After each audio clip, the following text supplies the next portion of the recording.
Hello everyone. So we are discussing the back exercise questions of the chapter Structure of Atom. And today we will discuss question number 54. So here the question is, if the photon of the wavelength 150 picometer strikes an atom and one of its, ये this नहीं है बेटा, this is its, and one of its inner bound electrons is ejected out with a velocity of 1.5 into 10 to the power 7 meter per second, calculate the energy with which it is bound to the nucleus. Question पढ़ के सबसे पहले आपको समझना है कि ये question है कौन से टॉपिक से बेटा. This question is from photoelectric effect. कैसे पता?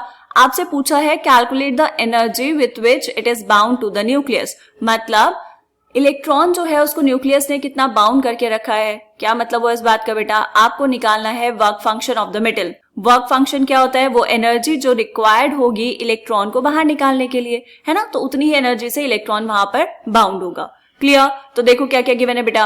आपको गिवन है lambda. Lambda is equals to 150 picometre. Standard units में लिखेंगे 150 into 10 to the power -12 metre.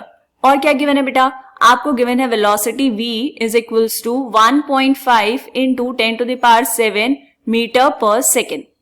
Clear है? इतनी बात समझ आई? ओके. हमें कैलकुलेट क्या करना है बेटा? हमें कैलकुलेट करना है work function of the metal. कैसे करेंगे? देखो, E is equals to H nu. ये है इंसिडेंट रेडिएशन की एनर्जी. कहाँ यूज होती है बेटा? इलेक्ट्रॉन को बाहर निकालने के लिए, या फिर हम कहेंगे बेटा उस फोर्स को ओवरकम करने के लिए जिससे जो इलेक्ट्रॉन है वो बाउंड है न्यूक्लियस से. ठीक है, ये एनर्जी वहां पर लगेगी. और साथ में बाकी बची हुई एनर्जी कहाँ जाएगी बेटा? To provide the kinetic energy to the photo electron. ठीक. अब हमें यहाँ पे देखो, हमें निकालना है डब्ल्यू नॉट. डब्ल्यू नॉट कितना होगा बेटा? H new minus kinetic energy. Okay. अब यहाँ पर एच न्यू भी नहीं पता और काइनेटिक एनर्जी भी नहीं पता है. उसके लिए आपको लेमडा और वेलोसिटी की वैल्यूज गिवन है, वो आप साइड में कैलकुलेट कर लेंगे. सबसे पहले हम निकालते हैं बेटा h nu. H nu is equals to h c by lambda. ऐसे कर सकते हैं. और ये क्या होता है बेटा? This is equals to E, energy of the photon.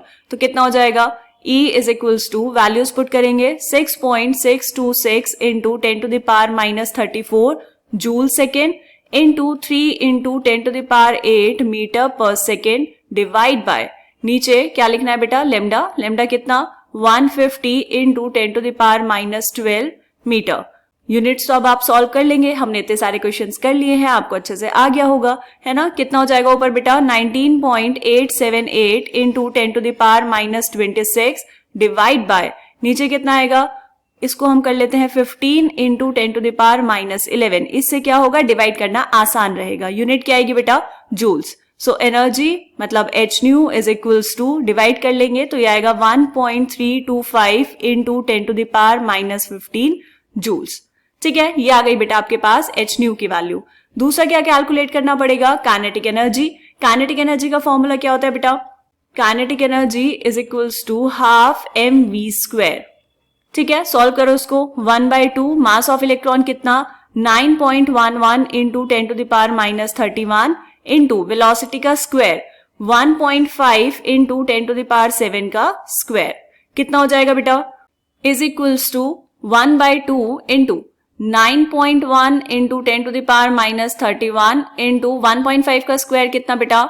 2.25. यहां पर लिखेंगे 2.25 इंटू 10 टू द पावर 7 का square is 10 to the power 14. तो ये 2 से 2.25 कैंसिल हो जाएगा बेटा. फिर उसके बाद आप मल्टीप्लाई कर लेंगे. सिंपल कैलकुलेशन है. कैलकुलेट करके ये आएगा 10.25 into 10 to the power -17 joules.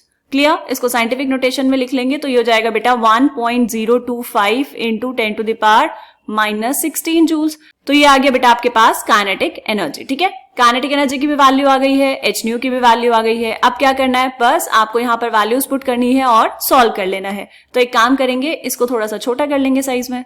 ठीक है, वैल्यूज पुट करेंगे बेटा.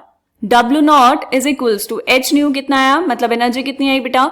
1.325 into 10 to the power -15 minus kinetic energy कितनी? 1.025 into 10 to the power -16. Okay, अब क्या करना है?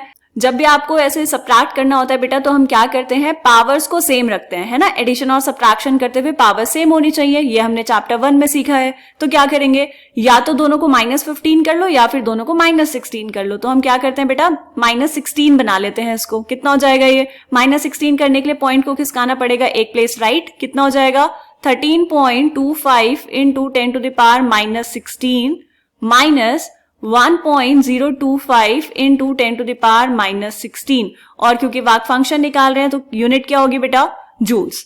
सो W0 इज इक्वल्स टू कितना आ जाएगा answer, 12.225 into 10 to the power -16 joules. ये आ गया आपका वाक फंक्शन, ठीक है। लेकिन क्वेश्चन में लैंग्वेज डिफरेंट है बेटा। क्वेश्चन में पूछा है calculate the energy with which it is bound to the nucleus. तो हम यहां पर क्या लिखेंगे कि energy with which it is bound to the nucleus is, answer आ जाएगा इतना। और जब हम ऐसे बात करते हैं तो हम क्या करते हैं बेटा, जनरली जो एनर्जी है उसको लेते हैं इलेक्ट्रॉन वोल्ट्स में, ठीक है। तो इस वैल्यू को हम कन्वर्ट कर देंगे इलेक्ट्रॉन वोल्ट में। कैसे करेंगे बेटा, देखो 1 electron volt is equals to 1.602 into 10 to the power -19 joules. इतने जूल्स में होता है 1 इलेक्ट्रॉन वोल्ट, तो 1 जूल में कितने इलेक्ट्रॉन वोल्ट होंगे बेटा, इस नंबर से डिवाइड कर देंगे। 1.602 into 10 to the power -19 electron volt.